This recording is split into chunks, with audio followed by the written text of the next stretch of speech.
हाँ जी, second head start कर रहे हैं, income from house property, right. तो सबसे पहले हमारे पास दो क्वेश्चन आते हैं कि हाउस प्रॉपर्टी का मतलब क्या है, meaning of house property, and which income is taxable under this head, right. तो जी meaning of house property basically section 22 है हमारे पास, जिसे हम कहेंगे chargeability section for this head, कि इस हेड में कौन सी इनकम टैक्सेबल है, राइट। तो सेक्शन 22 क्या कह रहा है, पहले मैं एक बार सिंपल रीड आउट कर रहा हूँ सेक्शन बोल क्या रहा है। कहता है जी the annual value of the property consisting of any building या buildings or land appurtenant thereto. इसका मतलब बिल्डिंग और बिल्डिंग के साथ अटैच्ड जो लैंड है, बिल्डिंग के साथ अटैच्ड अगर कोई इंडिविजुअल लैंड है किसी भी वे में, तो वो इसमें कवर नहीं हो रही। इसमें क्या कवर हो रहा है, या तो बिल्डिंग या बिल्डिंग के साथ अटैच्ड लैंड, राइट। चाहे वो in the form of parking हो, चाहे वो in the form of lawn हो, in the form of garden हो, अगर वो बिल्डिंग का हिस्सा है तो इसके अंदर कवर हो रहा है। अगर वो बिल्डिंग का हिस्सा नहीं है, एक सेपरेट स्टैंड अलोन लैंड है, तो इस हेड में कवर नहीं हो रही, राइट। जैसे कि मेट्रो स्टेशन के पास में पार्किंग के लिए स्पेस होता है, वो मेट्रो स्टेशन का पार्ट नहीं होती, स्पेसिफिकली बिल्डिंग का पार्ट नहीं है वो, राइट। अब उसके ऊपर भी इनकम जनरेट कर रहे हैं लोग पार्किंग प्रोवाइड करके, वो इनकम इस हेड में टैक्सेबल नहीं है, क्योंकि that land is not appurtenant to that building, ठीक है जी। तो द एनुअल वैल्यू, यहां पर एनुअल वैल्यू वर्ड यूज किया गया, इसका मतलब क्या वो डिटेल में देखेंगे।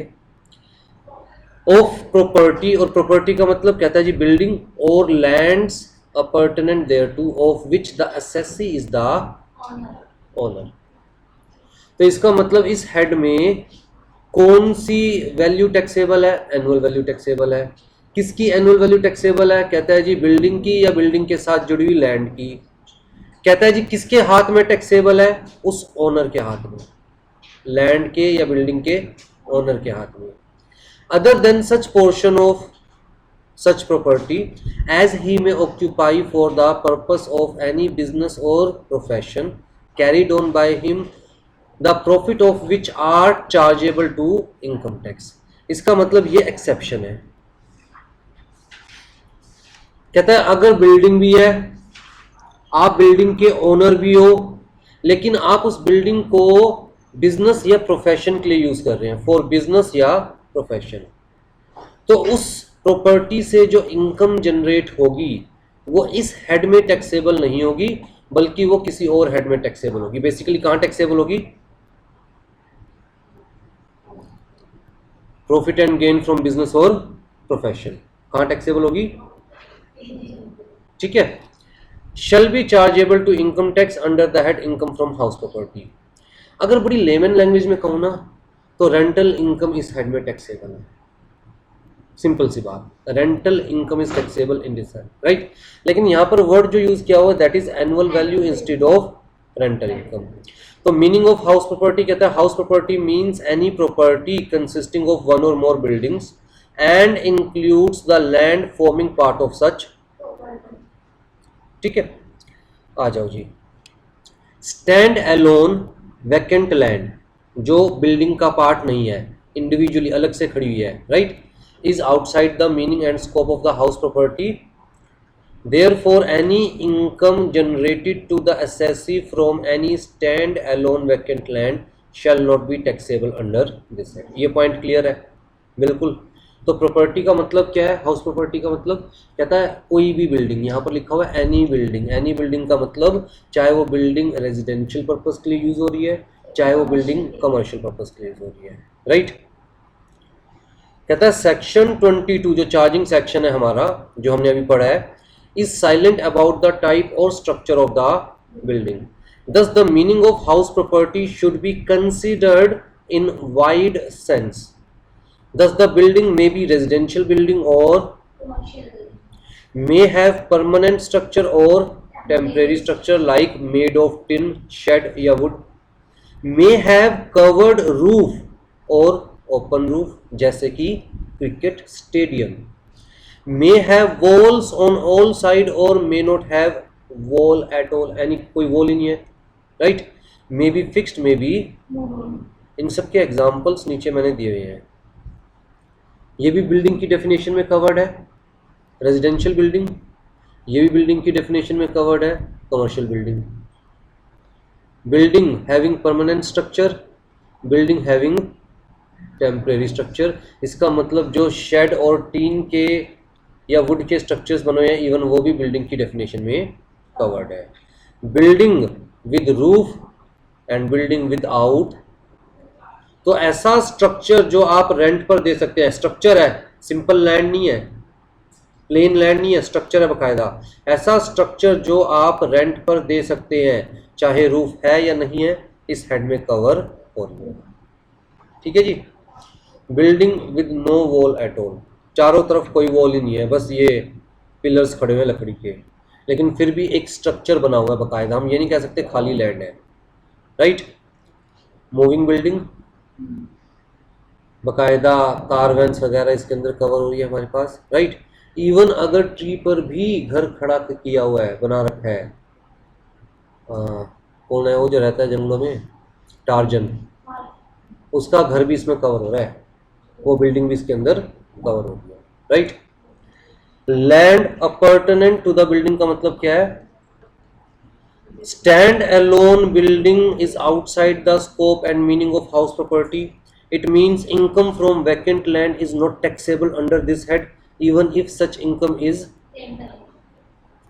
but any land forming part of the building shall be considered within the scope or meaning of a building. Thus, garden, lawn, swimming pool, empty backyards and connecting roads within the boundaries of the house property shall be considered as the part of the house.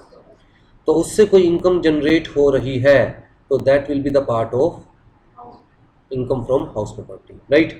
जैसे कि कहता है जी ये हमारे पास building है और इसके आगे ये लैंड है जो कि गार्डन है, forming part of this building.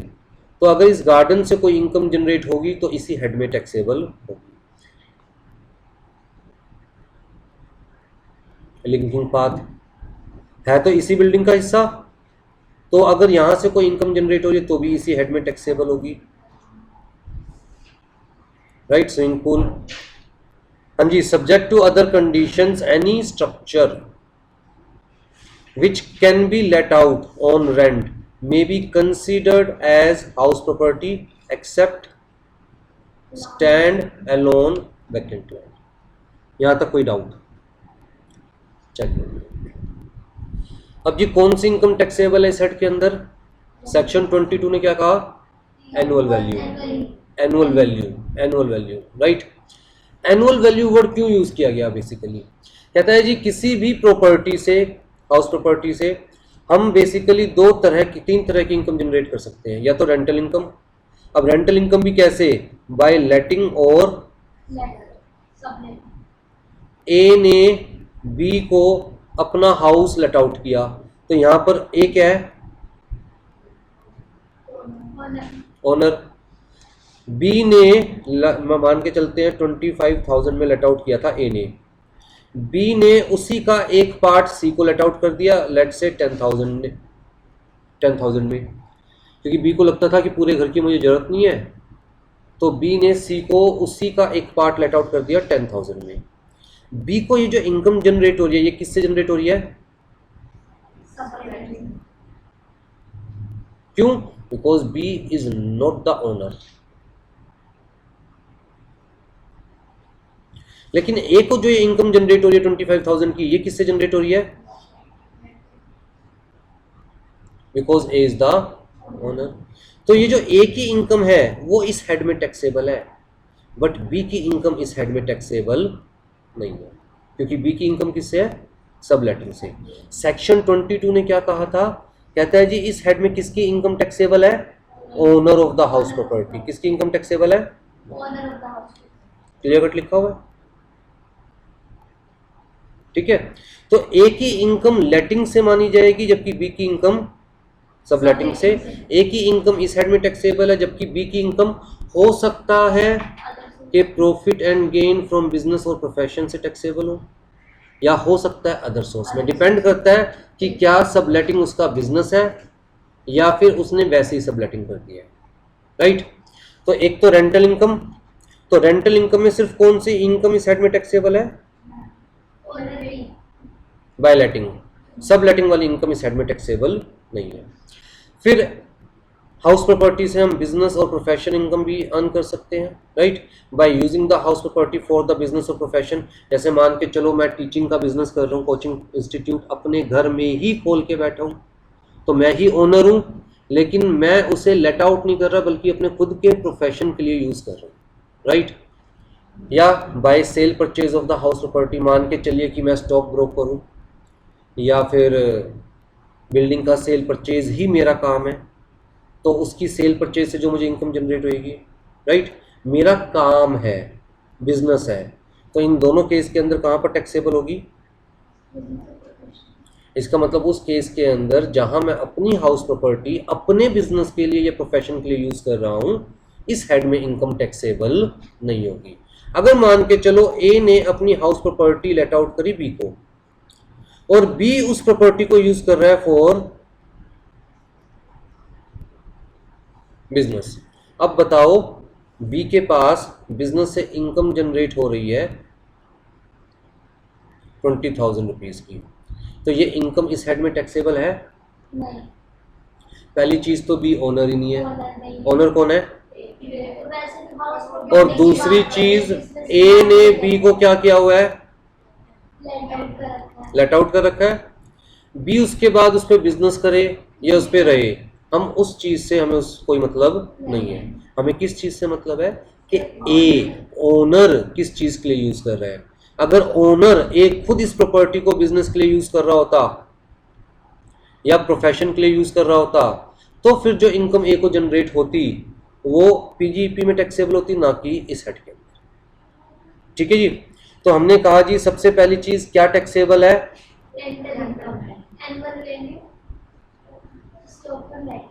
अभी एनुअल वैल्यू वर्ड यूज कर रहा हूँ, ठीक है, एनुअल वैल्यू टैक्सेबल है। किसकी एनुअल वैल्यू टैक्सेबल है?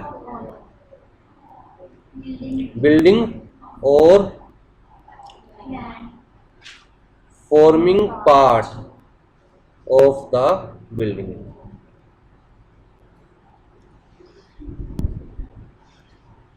किसके हाथ में टैक्सेबल है?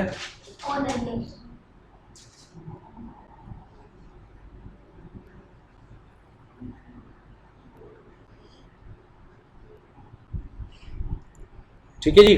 कब टैक्सेबल है?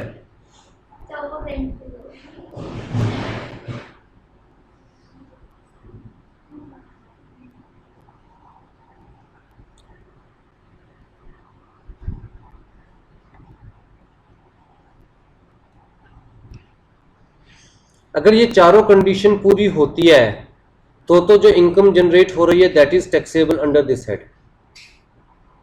और वो भी क्या टैक्सेबल है? यहां पर वर्ड एनुअल वैल्यू क्यों यूज किया गया, रेंटल वैल्यू क्यों नहीं यूज किया गया? अब इसका भी आंसर देखते हैं। अच्छा, फिर तीसरी इनकम कहता है जी बाय सेल परचेज और disposal of the house in general way. Business नहीं है मेरा, लेकिन मान के चलिए मैं दिल्ली में रहता हूँ, यहाँ पर मेरे पास एक हाउस है, मेरी जॉब ट्रांसफ़र की वजह से मुझे मुंबई शिफ्ट होना पड़ रहा है, तो मैं सोच रहा हूँ भैया ये वाला हाउस बेचकर मुंबई में ले लूँगा। मेरा ये कोई सेल परचेज का बिजनेस थोड़ी ना है, तो उस केस में मुझे कैपिटल गेन होगा, ना कि वो इनकम मेरी बिजनेस या प्रोफेशन के अंदर टैक्सेबल, राइट। तो जी तीन तरह की इनकम, या तो रेंटल इनकम या फिर बिजनेस या प्रोफेशन से, या फिर कहता है ये भी इस हेड में टैक्सेबल नहीं है, ये भी इस हेड में टैक्सेबल नहीं है, और रेंटल इनकम में भी सिर्फ कौन सी इनकम टैक्सेबल है? यहां तक क्लियर है बिल्कुल? हाँ जी। एनुअल वैल्यू क्या है? कहता है the annual value of the property consisting of any building or land appurtenant thereto of which the assessee is the owner, right, other than such portion of the such property as he may occupy for the purpose of any business या profession carried on by him। ये important है, carried on by अगर मैं किसी को let out कर रहा हूँ, वो उसके ऊपर बिजनेस कर रहा है, प्रोफेशन रन कर रहा है, कुछ भी कर रहा है, मुझे कोई लेना देना नहीं है, मुझे क्या इनकम जनरेट हो रही है, रेंटल, और मेरी वो इनकम इस हेड में टैक्सेबल होगी। लेकिन अगर मैं खुद अपनी प्रॉपर्टी के ऊपर बिजनेस कर रहा हूँ या प्रोफेशन कर रहा हूँ, तो उस केस के अंदर जो इनकम जनरेट होगी वो इस हेड में टैक्सेबल नहीं होगी, राइट। हाँ जी, in this head only annual value, मैंने ब्रैकेट में रेंटल इनकम लिखा हुआ है, लेकिन एग्जैक्ट जो वर्ड है लॉ के अंदर वो क्या है, is taxable. Only that rental income is taxable under this head which is earned or deemed to be earned by the owner or deemed owner. अब यहाँ पर अलग अलग वर्ड्स आ गए हैं, कहता है जी earned और deemed to be earned। Actual में आपने अर्न किया है या मान के चला जाएगा कि आपने अर्न किया है। कहता है ये एक ऐसा हेड है जहां पर आप इनकम जनरेट करके उसको हाइड कर सकते हो। जैसे कि अगर आप पीजीज में रह रहे हैं, या मान के चलिए आप कहीं पर रेंट पर रह रहे हैं, और आप ओनर को रेंट तो पे कर रहे हैं, लेकिन ओनर आपको कोई रेंट स्लिप नहीं दे रहा, या आप ओनर को कैश में रेंट पे कर रहे हैं, तो वो शो ही नहीं करेगा अपनी ये वाली इनकम। तो ये एक ऐसा हेड है जहां पर बहुत इजीली इनकम छुपाई जा सकती है, इसलिए हम रेंटल इनकम नहीं कंसीडर कर रहे। यहां पर वर्ड क्या यूज किया गया है, एनुअल वैल्यू, राइट। तो सिर्फ अर्नड का कंसेप्ट नहीं है कि जो आपने कमाया उस पर टैक्स देना है, बल्कि डीम्ड टू बी अर्नड का भी कंसेप्ट है कि जो एनुअल वैल्यू होगी उस पर टैक्स देना, चाहे आपने कमाया है या। हम तो मान के चलेंगे कि भैया हर असेसी रैशनल है, अगर उसके पास कोई प्रॉपर्टी खाली पड़ी है तो भैया वो खाली नहीं रखेगा उसे, वो उस प्रॉपर्टी को यूज करना चाहेगा, चाहे वो प्रॉपर्टी बिजनेस के लिए यूज करे या उस प्रॉपर्टी को लेट आउट करे। अगर आप ये शो कर रहे हैं जी मेरे पास 3 हाउसेज है, एक में मैं खुद रह रहा हूँ और 2 मैंने ऐसे ही रखे हुए हैं, इनकम टैक्स डिपार्टमेंट कहता है जी ऐसे ही तो रैशनल इंसान नहीं रखेगा। हम तो ये मान के चलेंगे कि आपने इसे लेट आउट किया हुआ है पर आप हमें शो नहीं कर रहे इनकम, तो उस केस के अंदर हम उसकी क्या निकाल लेंगे, और उस एनुअल वैल्यू के ऊपर आपको टैक्स पे करना है। तो इसका मतलब ये एक ऐसा हेड है जहां पर notional income is taxable. Notional income का मतलब जो इनकम एक्चुअल में जनरेट नहीं हुई लेकिन मान के चली जा रही है कि इनकम जनरेट हुई है, ठीक है जी। बाय द ओनर और deemed owner of the house. अब ये डीम्ड ओनर क्या होता है ये भी डिफाइन किया हुआ, ये भी पढ़ेंगे जी। डीम्ड ओनर का मतलब कि चाहे आपके नाम पर प्रॉपर्टी नहीं है बट फिर भी आपको ही ओनर कंसीडर किया जाएगा। रेंटल इनकम अर्न्ड फ्रॉम लेटिंग और subletting of the house property of which the assessee is not the owner is not taxable under this. सिर्फ किसके हाथ में टैक्सेबल है, ओनर के हाथ में, अदर देन ओनर के हाथ में इस हेड में टैक्सेबल, चाहे वो इनकम रेंटल इनकम ही क्यों नहीं है। If the property is used by the owner for the purpose of any business और profession carried on by him the profit of which is chargeable to income tax. देखो 2 condition है। पहली condition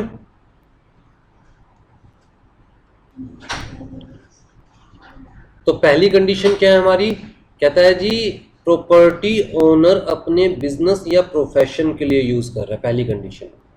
दूसरी condition उस business या profession से जो profit generate होगा that profit is taxable under this act. तो ये दोनों कंडीशन कंप्लाई हो रही है, तो इसका मतलब वो प्रॉफिट कहां टैक्सेबल है, इस हेड में टैक्सेबल नहीं। क्लियर, आ जाओ जी। कंपोजिट रेंट ये क्या होता है,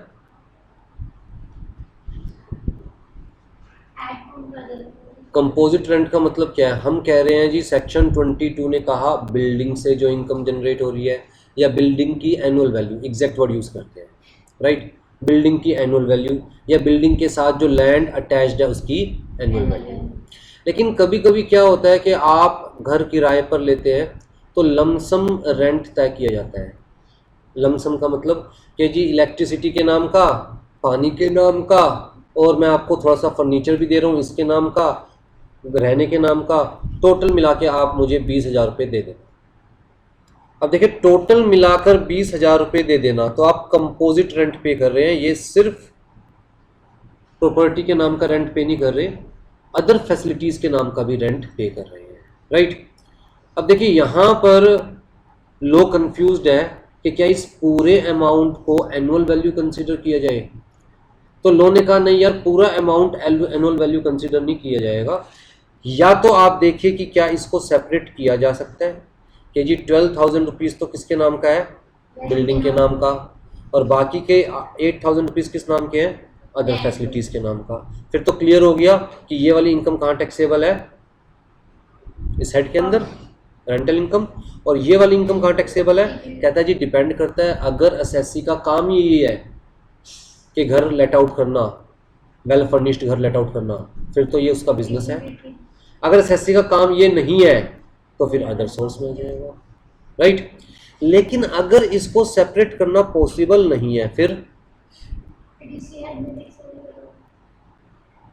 कहता है जी इस हेड में तो सिर्फ annual value of building he taxable होगी। अगर मान के चल रहे हैं कि इस पैसे को डिवाइड नहीं किया जा सकता कि कितनी हाउस प्रॉपर्टी के नाम का और कितनी अदर फैसिलिटी के नाम का, तो ये सारी की सारी या तो profit and gain from business profession या फिर other source, depend upon. Business है तो पीजीपी में चली जाएगी, बिजनेस नहीं है तो इस हेड में टैक्सेबल नहीं होगी। फिर रेंटल इनकम है बस। Mr. Alu owns a well-furnished house property with furniture like sofa set, bed, refrigerator, television. He gives that property on rent to Mr. Kachalu along with the furniture for rupees 25,000. 20% extra from fair market rent for the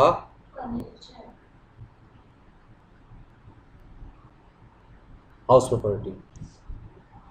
For the house property.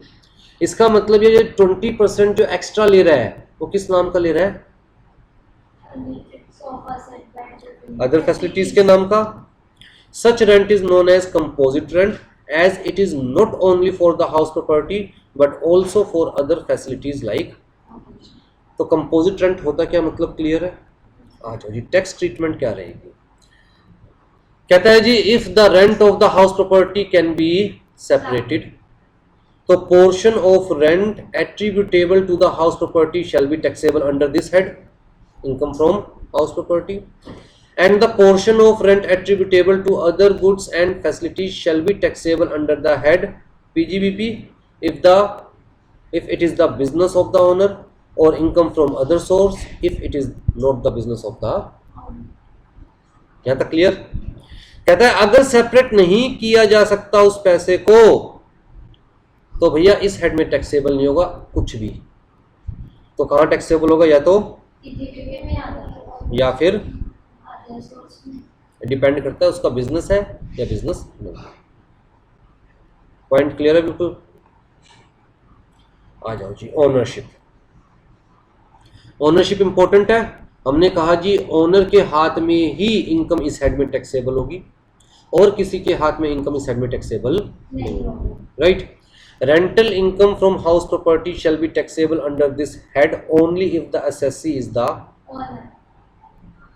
Any income earned by an assessee from a house property of which assessee is not the owner shall not be taxable under this head even if such income is। हमने example भी लिया कि ए ने B को दिया, ए तो owner था, B ने सी को दिया लेकिन बी ओनर, तो बी के पास चाहे रेंटल इनकम आ रही है स्टिल वो इस हेड में टैक्सेबल नहीं है क्योंकि बी ओनर नहीं है, राइट। तो suppose I take a house on rent for rupees 10,000 per month and let out such house to someone else for rupees 15,000 per month. तो जी मेरे पास तो इनकम आ रही है किससे, सबलेटिंग से। मैंने खुद ही रेंट पे लिया हुआ है और आगे रेंट पर दे रहा हूं, तो मेरे पास जो इनकम आ रही है वो सबलेटिंग से। Here, although I am earning rental income, but such income is not taxable under this head as I am not the owner of the deemed owner। Section कौन सा है जी हमारे पास, डीम्ड ओनर। अब हमने पहले भी पढ़ा कि ओनर और डीम्ड ओनर। तो डीम्ड ओनर का मतलब कि प्रॉपर्टी आपके नाम पर नहीं है, you are not the registered owner, लेकिन फिर भी आप ओनर कंसिडर किए जाएंगे। तो जी सेक्शन 27 ने बताया किस किस केस के अंदर कौन कौन ओनर डीम्ड किया जाएगा। आ जाओ जी, पहला case, an individual who transfers any house property to his or her spouse. Spouse कौन हो रहा है जी? कौन होता है स्पाउस? हस्बैंड या वाइफ, इसलिए पूछ रहा था मैं। और कोई बड़ी बात नहीं है सिबलिंग्स और स्पाउस में कंफ्यूजन होना। सिबलिंग्स है वो जो आप बता रहे हो, भाई बहन, स्पाउस हस्बैंड वाइफ, ठीक है। तो जी आलू ने अपनी वाइफ भिंडी के नाम पर घर ट्रांसफर कर दिया। बेसिकली घर नहीं ट्रांसफर किया, क्या ट्रांसफर किया है? Source of income.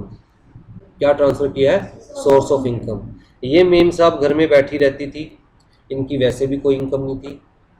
आलू काम भी करते थे, जॉब पे भी जाते थे, तो इनकी वो सैलरी वाली इनकम भी थी, प्लस ये हाउस प्रॉपर्टी से भी इनकम जनरेट होती। तो इनकी इनकम इंक्रीज हो रही है, तो स्लैब के अकॉर्डिंग हायर स्लैब में जा रहे हैं ये, इनको ज़्यादा टैक्स पे करना पड़ता। मान के चलो अगर इनकी जॉब से इनकम जनरेट हो रही है 4 लाख, सैलरी के हेड में टैक्सेबल होगी, और हाउस प्रॉपर्टी से भी इनकम जनरेट हो रही है, तो टोटल इनकम कितनी जनरेट हो रही है? 65। ठीक है। तो जी 5 लाख से ऊपर क्या है स्लैब रेट? 20%। 5 लाख से ऊपर क्या है? 20%। इसका मतलब इनको 1.5 लाख रुपए वाली इनकम पे, जो अबव 5 लाख वाली इनकम है, उस पर कितना देना पड़ता? 20%। प्रॉपर टैक्स निकाल के देखते हैं, प्रॉपर टैक्स निकाल के देखते हैं इसका। कहता है जी कहाँ से लेकर कहाँ तक एग्जम्प्टेड है? 2.5 लाख से कहाँ तक? 5 तक। कितना है? 5%। हाँ कितना आ गया ये? इस 2.5 लाख के ऊपर 5%, राइट। और 5 लाख से लेकर 10 लाख तक 20%। तो जी इस स्लैब में कितनी इनकम है उसकी? 1.5 लाख। इसका 30,000 आया। तो टोटल इनकम टैक्स कितना बना उसका? 11,500। अगर वो हाउस प्रॉपर्टी को अपने नाम पर ही रखता है तो ठीक है। लेकिन अगर वो हाउस प्रॉपर्टी को अपनी वाइफ के नाम पर ट्रांसफर कर देता है तो उसकी इनकम कितनी रह गई? अब आलू की कितनी इनकम रह गई? आलू की 12,000। आलू की कितनी इनकम रह गई? और उसकी वाइफ भिंडी की कितनी इनकम होगी? 2 लाख। और 2 लाख तक तो एग्जम्प्टेड है पर पर्सन, तो इसको क्या टैक्स पे करना है? और इस भाई साहब को क्या टैक्स पे करना है? कहता है जी 2.5 लाख तक तो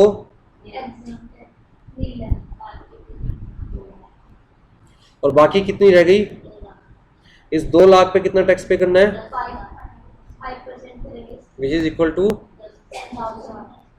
अब इसका मतलब खाली टैक्स लायबिलिटी कितनी रह गई? 10,000। तो पहले वाले केस में जहां टैक्स लायबिलिटी थी 42,000, सोर्स ऑफ इनकम डाइवर्सिफाई करने की वजह से टैक्स लायबिलिटी कितनी रह गई? सिर्फ 10,000। बेटा वो इनकम टैक्स वाले इनसे समझदार बैठे हैं, इनकम टैक्स वाले ना बड़े समझदार हैं, खाली आप ही समझदार नहीं हो। उन्होंने कहा कि ये जो इनकम है चाहे रजिस्टर्ड ओनर भिंडी है, पर फिर भी इस प्रॉपर्टी के डीम्ड ओनर कौन कंसिडर किए जाएंगे? और इस प्रॉपर्टी से जो इनकम जनरेट होगी वो किसकी इनकम मानी जाएगी? तो ये टोटल मिलाकर this income plus this income, ये दोनों आलू की मानी जाएगी और आलू को यही टैक्स पे करना पड़ेगा। समझे? तो ऐसे प्रॉफिट नहीं होता। तो सर ये तो उस केस में होगा जब आलू उसको ट्रांसफर करेगा, तो अगर स्टार्टिंग से ही अपनी वाइफ के नेम पर ही रजिस्टर कराता है तो स्टार्टिंग से परचेज ही अपनी वाइफ के नाम पर किया है, तो तो डिपेंड करता है ना वो कंसिडरेशन क्या है। अगर उसने फॉर एडिक्वेट कंसिडरेशन ट्रांसफर करी है फिर तो ठीक है, भिंडी इज द ओनर। अपने मायके से लेके आई है, भिंडी इज द ओनर। अगर मैं अपने पैसों से परचेज कर रहा हूँ अपनी वाइफ के नाम पर, तो मैं तो वही काम कर रहा हूँ ना, डाइवर्सिफिकेशन ऑफ इनकम। सर को पता है ऐसे चलेगा तो वो इनकम टैक्स वाले अपने आप पता करवा लेंगे। बेटा जब प्रॉपर्टी परचेज करोगे तो सोर्स ऑफ इनकम तो दिखाओगे ना, कहाँ से आई, ये नहीं दिखाओगे। ऐसा थोड़ा ना पैसे बरसे और प्रॉपर्टी परचेज कर ली, सोर्स ऑफ इनकम दिखाओगे तो वहाँ दिखाना पड़ेगा जी कहाँ से आई जी इनकम परचेज करने के लिए, हस्बैंड से आ रही है। और ये जो एडिक्वेट कंसिडरेशन है ना, दिस इज नॉट लव या अफेक्शन, ऐसा नहीं है हाँ जी प्यार में कंसिडरेशन में। एडिक्वेट कंसिडरेशन का मतलब एडिक्वेट कंसिडरेशन। तो जी क्या कह रहा है, अदरवाइज देन एडिक्वेट कंसिडरेशन। अगर एडिक्वेट कंसिडरेशन दी है भिंडी ने आलू को और उसके बदले आलू ने उसको घर दिया है, तलाक इज एडिक्वेट कंसिडरेशन, कि मेरा पीछा छोड़ घर ले। shall be deemed to be the owner of the house property so transferred, तो आलू ही ओनर कंसीडर किया जाएगा, भिंडी कंसीडर।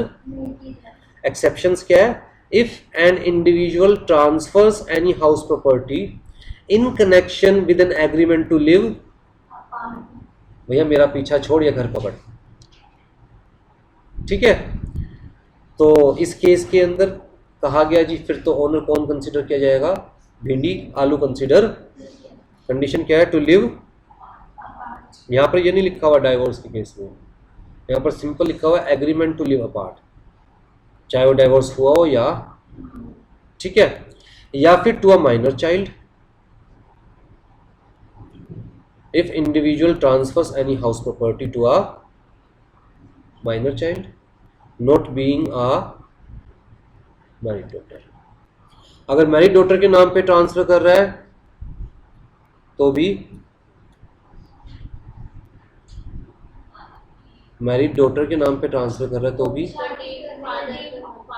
फादर को ही। अगर वो माइनर चाइल्ड मैरिड डॉटर है उसके नाम पर ट्रांसफर कर रहा है तो भी फादर ही टैक्स पे करेगा, राइट। हाँ जी, I transferred my house in the name of my wife without any adequate monetary value. In this case, my wife is the new registered owner of the house property, but according to section 27, I shall be considered as the owner of the house property for the purpose of taxability of the income from such house property under this head. It means any rental income from such house property, for any rental income, I shall be liable to pay. Clear है जी? कहता है Mister Ram takes divorce from his wife, he transfers his house in the name of his wife as the consideration for living, तो वो आ गया exception. Exception का example आ जाओ जी, use of house property, section 27 यहीं पर एक एग्जांपल देके छोड़ दिया गया, नोट से पूरा करते हैं इसे। तो ये वाला पहला केस तो क्लियर है,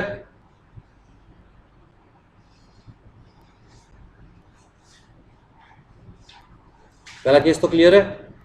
दूसरा case, holder of an impartible estate, ये कौन सी एस्टेट होती है, कौन सी एस्टेट होती है ये, this is page number 8, second last page है।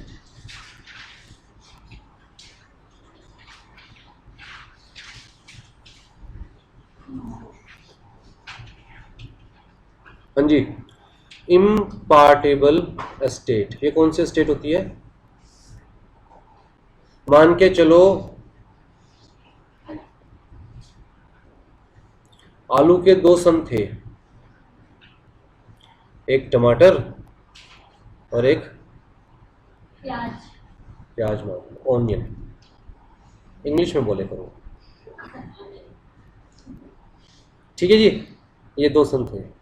अब ये भाई साहब मरने की कगार पर, भगवान का बुलावा बिल्कुल तैयार है, और अपना घर इन दोनों के नाम पर करके जा रहे हैं, पर इस कंडीशन के साथ कि बेचेगा कोई नहीं, रह कोई भी सकता है दोनों में से। नीचे वाला फ्लोर तेरा तूर है, ऊपर वाला फ्लोर तेरा तूर है, पर बेचना मत, मरने के बाद भी मेरी नेम बोर्ड इस घर पर लगी रहनी चाहिए। तो ये कौन सी स्टेट हो गई?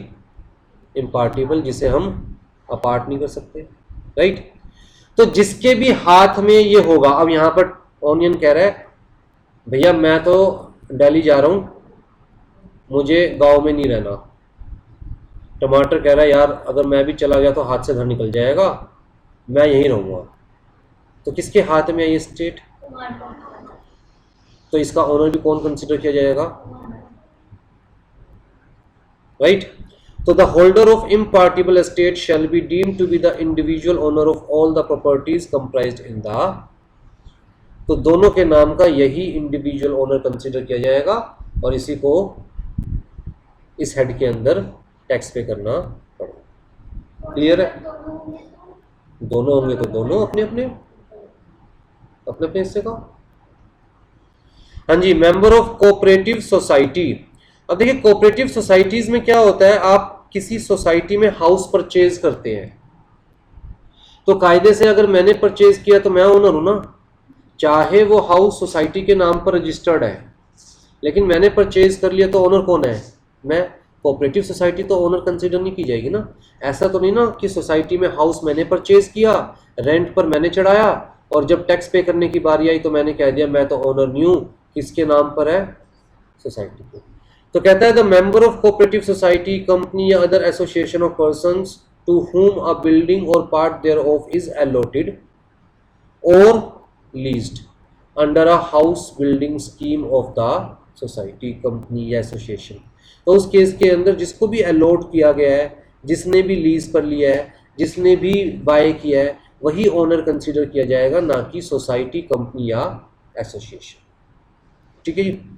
Person in possession of the property, TOPA के अंदर हमारे पास एक सेक्शन है, TOPA means transfer of property act 1882। इसके अंदर हमारे पास एक सेक्शन है, सेक्शन 53A। ये बेसिकली पार्ट ट्रांसफर की बात कर रहा है। ये कह रहा है मान के चलो कि ए से बी को प्रॉपर्टी सेल हुई, ए ने बी को प्रॉपर्टी सेल कर दी, ठीक है। अब जी बी ने ए को पैसे भी दे दिए और बी के पास पोजेशन भी है प्रॉपर्टी का, लेकिन अभी तक रजिस्ट्री बी के नाम पर नहीं हुई। तो जब तक रजिस्ट्रेशन बी के नाम पर नहीं होगी, रजिस्ट्रेशन ए के नाम पर ही अभी भी, तो जी ऑल दो रजिस्टर्ड ओनर कौन है? लेकिन क्योंकि पोजेशन भी बी के पास है और बी ने उस प्रॉपर्टी के पैसे भी दे दिए ए को, तो ये सेक्शन कहता है कि इस केस के अंदर डीम्ड ओनर कौन कंसीडर किया जाएगा? ना कि ए। कौन कंसीडर किया जाएगा? कहता है जी कॉन्ट्रैक्ट तो हो चुका, कंसीडरेशन भी पे हो चुकी, पोजेशन भी मिल चुका, सिर्फ एक रजिस्ट्रेशन की फॉर्मेलिटी रहती है, अदरवाइज ओनर कौन है? बी। तो इस केस के अंदर ओनर कौन कंसीडर किया जाएगा? चाहे प्रॉपर्टी किसके नाम पे रजिस्टर्ड है, बीबी।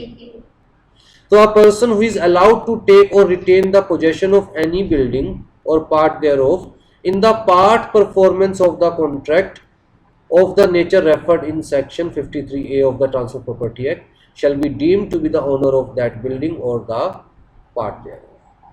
Clear है? आ जाओ जी। Person having right in a property for a period not less than, अगर मान के चलो मैंने ये प्रॉपर्टी जहां मैं टीचिंग कर रहा हूं, ये इंस्टीट्यूट 15 साल के लिए लीज पे ले लिया ओनर से।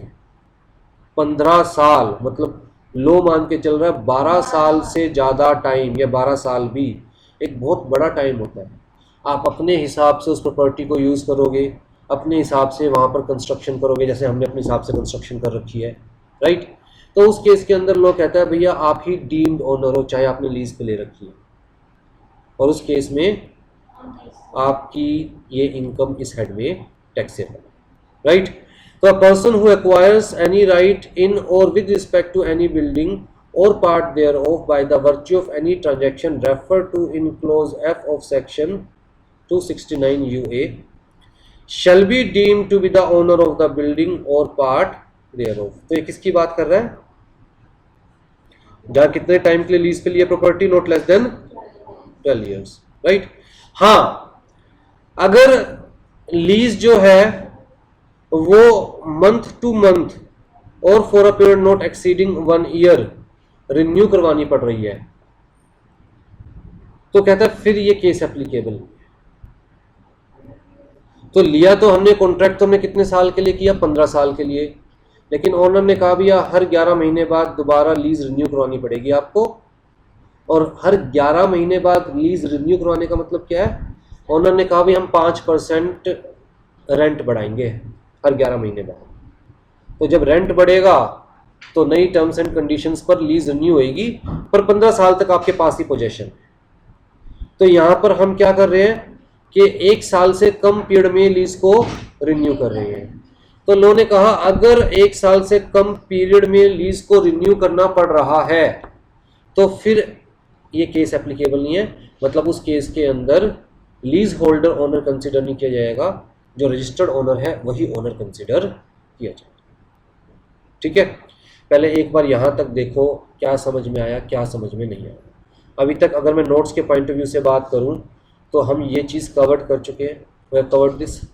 हम ये चीज़ कवर कर चुके हैं, section 22 meaning of house property हम अच्छे से कवर कर चुके हैं, राइट। कौन सी इनकम टैक्सेबल है हम ये चीज़ कवर कर चुके हैं नोट्स के पॉइंट ऑफ व्यू से।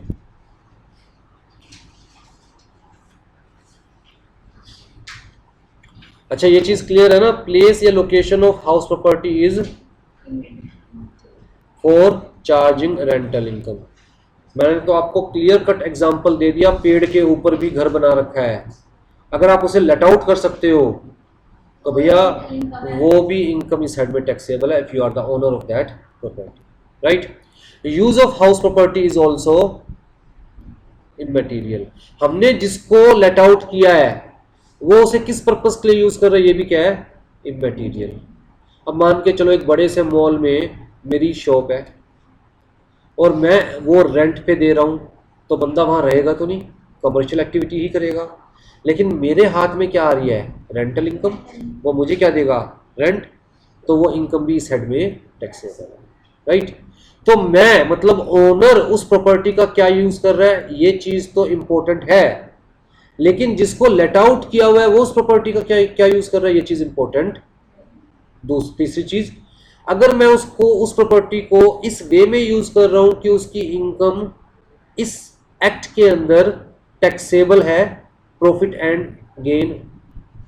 और gain from business and profession head में, जैसे कि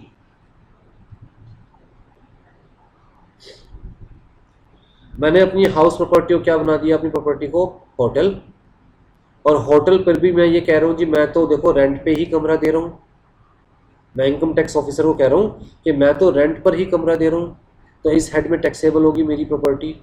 इनकम टैक्स ऑफिसर कहने वाला है कि नहीं जी ये क्या है? बिजनेस है। जिसकी इनकम कहाँ टैक्सेबल है? तो इस हेड में नहीं टैक्सेबल होगी। इस केस में कहाँ टैक्सेबल होगी आपकी इनकम? जो रेंट आ रहा है वो कहाँ टैक्सेबल होगा? इस हेड में, लेट आउट करके जो रेंट आ रहा है, ठीक है। या फिर एक सिंपल सा एग्जांपल, आजकल ओयो रूम्स चल रहे हैं।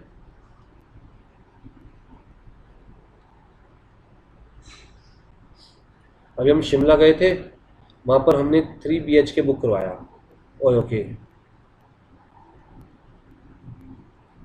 Proper house, residential house with every facility, residential facility, ठीक है। लेकिन क्या वो लेट आउट कर रहा है या बिजनेस कर रहा है? बिजनेस कर रहा है, तो किस हेड में टैक्सेबल होगा? तो ये चीज आपको देखना है कि जो यूज है वो लेट आउट के पॉइंट ऑफ व्यू से है या बिजनेस के पॉइंट ऑफ व्यू से।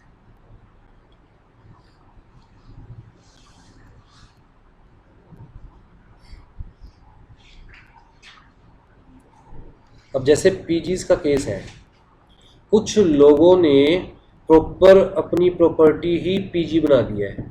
4 कमरे हैं तो 4 के 4 कमरे पीजी के तौर पर ही रेंट पर चढ़ा रखे हैं। उनका तो ये क्या हो गया, बिजनेस हो उनका तो ये क्या हो गया, बिजनेस। तो किस साइड में टैक्सेबल होगा, गया। चाहे वो रेंट ले रहे हैं, लेकिन किस साइड में टैक्सेबल होगा, पीजीटी में। लेकिन अगर मान के चलो एक बूढ़ी अम्मा जिसके पास ये रूम अवेलेबल है, वो सोच रही है चलो इसको पीजी के तौर पर देकर मेरी कुछ लाइवलीहुड अर्न कर लूंगी मैं, तो क्या ये इसका बिजनेस है। नहीं, तो इस केस के अंदर रेंटल इनकम कंसीडर की जाएगी और किस साइड में टैक्सेबल होगी, हाउस होल्ड। यहां तक देखो एक बार, यहां तक नहीं।